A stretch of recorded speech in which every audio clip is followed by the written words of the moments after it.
pagsisinungaling at panloloko, mga pinaka-nauugnay na mga talatang nagpapatunay na hindi nalulugod ang Diyos sa mga pag-uugali ng taong may mga gawang makamundo yan ay aral nagkadiliman. Awit Kapitulo 120 versikulo 2. Iligtas mo ang aking kaluluwa, O Panginoon, sa mga sinungaling na labi, at mula sa magdarayang dila. Awit Kapitulo 109 versikulo 2. Sapagkat ang bibig ng masama at ang bibig ng magdaraya ay ibinukay nila laban sa akin, sila'y nangagsalita sa akin na may sinungaling na dila. Awit Kapitulo 52 versikulo 3. Iniibig mo ang kasamaan ng higit kaysa kabutihan, at ang pagsisinungaling kaysa pagsasalita ng katwiran. Sala. Awit Kapitulo 144 versikulo 8. Na ang bibig ay nagsasalita ng karayan, at ang kanilang kanang kamay ay kanang kamay ng kabulaanan. Kawikaan Kapitulo 30 versikulo 8. Ilayo mo sa akin ang walang kabuluhan at ang mga kasinungalingan, huwag mo akong bigyan ng kahit karalitaan o kayamanan man, pakinin mo ako ng pagkain na kailangan ko. Awit Kapitulo 119 versikulo 29. Ilayo mo sa akin ang daan ng kasinungalingan, at ipagkaloob mo sa aking may pagbibiyaya ang iyong kautusan. Levitiko Kapitulo 19 versikulo 11. Huwag kayong magnanakaw, ni magdadaya, ni magsisinungaling ang sino man sa iba. Kawikaan Kapitulo 12 versikulo 19. Ang labi ng katotohanan ay matatatag kailanman. Ngunit ang sinungaling na dila ay sa sandali lamang. Awit Kapitulo 31 versikulo 18. Matahimik nawa ang mga sinungaling na labi, na nangagsasalita laban sa matuwid ng kalasuwaan, ng kapalaluan at paghamak. Awit Kapitulo 12 versikulo 2. Sila'y nangagsasalitaan bawat isa ng kabulaanan, sa kani-kanyang kapwa, na may mapanuyang labi, at may gering pulang puso na nangagsasalita. Kawikaan Kapitulo 14 versikulo 5. Ang tapat na saksi ay hindi magbubulaan, ngunit ang sinungaling na saksi ay nagbabadya ng mga kasinungalingan. Awit Kapitulo 101 versikulo 7. Siyang gumagawa ng karayan ay hindi tatahan sa loob ng aking bahay, siyang nagsasalita ng kabulaanan ay hindi matatatag sa harap ng aking mga mata. Hosea 12 minuto pasado alas 11. Kinukulong ako ng Ephraim ng kabulaanan sa palibot, at ng sangbahayan ni Israel sa pamamagitan ng daya, ngunit ang Juda'y nagpupuno pang kasama ng Diyos, at tapat na kasama ng banal. Colossus 3:9. Huwag kayong mangagbubulaan sa isa't isa, diyamang hinubad na ninyo ang datihang pagkatao pati ng kanyang mga gawa. Awit Kapitulo 78 versikulo 36. Ngunit tinutuya nila siya ng kanilang bibig, at pinagbubulaanan nila siya ng kanilang dila. Unang Mga Hari Kapitulo 22 versikulo 22. At sinabi ng Panginoon sa kanya, paano? At kanyang sinabi, ako'y lalabas, at magiging magdarayang espiritu sa bibig ng lahat niyang mga propeta. At kanyang sinabi, iyong dadayain siya, at mananaig ka rin, lumabas ka, at gawin mong gayon.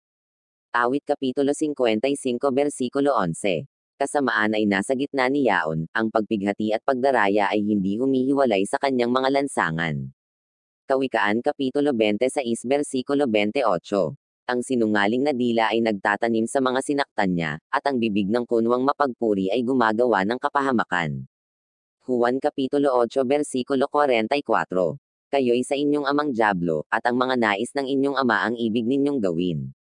Siya'y isang mamamatay tao buhat pa ng una, at hindi nananatili sa katotohanan, sapagkat walang katotohanan sa kanya. Pagka nagsasalita siya ng kasinungalingan, ay nagsasalita siya ng saganang kanya, sapagkat siya'y isang sinungaling, at ama nito. Ikalawang Tesalonika Kapitulo 2 versikulo 11. At dahil dito'y ipinadadala sa kanila ng Diyos ang paggawa ng kamalian, upang magsipaniwala sila sa kasinungalingan. Jeremias Kapitulo 9 versikulo 6. Ang iyong tahanan ay nasa gitna ng pangdadaya, dahil sa pangdadaya ay ayaw silang kumilala sa akin, sabi ng Panginoon. Jeremias Kapitulo 9 versikulo 5. At mangagday bawat isa sa kanila sa kanyang kapwa, at hindi mangagsasalita ng katotohanan, kanilang tinuruan ang kanilang dila na magsalita ng kabulaanan, sila'y nangagpakapagod upang gumawa ng kasamaan. Unang Hari Kapitulo 22 versikulo 23. Ngayon nga, narito, inilagay ng Panginoon ang magdarayang espiritu sa bibig ng lahat ng iyong mga propetang ito, at ang Panginoon ay nagsalita ng kasamaan tungkol sa iyo. Mikas Kapitulo 6 versikulo 12. Sapagkat ang mga mayaman ni Yaon ay puno ng pangdadahas, at ang mga mananahan do'y nangagsalita ng mga kabulaanan, at ang kanilang dila ay magdaraya sa kanilang bibig. Daniel Kapitulo 11 versikulo 27. At tungkol sa dalawang haring ito, ang kanilang mga puso ay magtataglay ng kasamaan, at sila'y magsasalita ng mga kabulaanan sa isang dulang, ngunit hindi giginhawa, sapagkat ang wakas ay magiging sa panahong takda pa. Kawikaan Kapitulo 14 versikulo 25. Ang tapat na saksi ay iligtas ng mga tao, ngunit siyang nagsasalita ng mga kasinungalingan ay nagdaraya. Awit Kapitulo 5 versikulo 6. Iyong lilipulin sila na nangagsasalita ng mga kabulaanan, kinayayamutan ng Panginoon ang taong mabangis at magdaraya. Jeremias Kapitulo 7 versikulo 8. Narito, kayo'y nagsisitiwala sa mga kabulaanang salita na hindi mapapakinabangan. Mikas Kapitulo 7 versikulo 5. Huwag kayong magsitiwala sa kalapitbahay, huwag kayong magkatiwala sa kaibigan, ingatan mo ang mga pinto ng inyong bibig sa kanya na humihiga sa inyong sinapupunan. Mga Gawa Kapitulo 5 versikulo 3. Datapwat sinabi ni Pedro, Ananias, bakit pinuspos ni Satanas ang iyong puso upang magsinungaling sa Espiritu Santo, at upang maglingid ng isang bahagi ng halaga ng lupa? Isayas Kapitulo 59 versikulo 13. Pagsalangsang at pagsisinungaling sa Panginoon at sa pagtigil ng pagsunod sa aming Diyos, sa pagsasalita ng pagpighati at panghihimagsik, sa pag-aakala at paghango sa puso ng mga salitang kasinungalingan. Isayas Kapitulo 44 versikulo 20. Siya'y kumain ng abo, iniligaw siya ng nadayang puso, at hindi niya mailigtas ang kanyang kaluluwa, o makapagsabi, wala bagang kabulaanan sa aking kanang kamay. Kawikaan Kapitulo 24 versikulo 28. Huwag kang sumaksi laban sa iyong kapwa ng walang kadahilanan, at huwag kang magdaya ng iyong mga labi. Jeremias Kapitulo 23 versikulo 26. Hanggang kailan masusumpungan ito sa puso ng mga propeta na nanganghuhuli ng mga kasinungalingan, sa makatuwid bagay ng mga propeta na nanganghuhuli ng daya ng kanilang sariling puso? Awit Kapitulo 144 versikulo 11. Sagipin mo ako, at iligtas mo ako sa kamay ng mga taga-ibang lupa. Na ang bibig ay nagsasalita ng karayan, at ang kanilang kanang kamay ay kanang kamay ng kabulaanan. Unang Juan Kapitulo 1 versikulo 10. Kung sinasabi nating tayo'y hindi nangagkasala, ay ating ginagawang sinungaling siya, at ang kanyang salita ay wala sa atin. Unang Mga Hari Kapitulo 13 versikulo 18.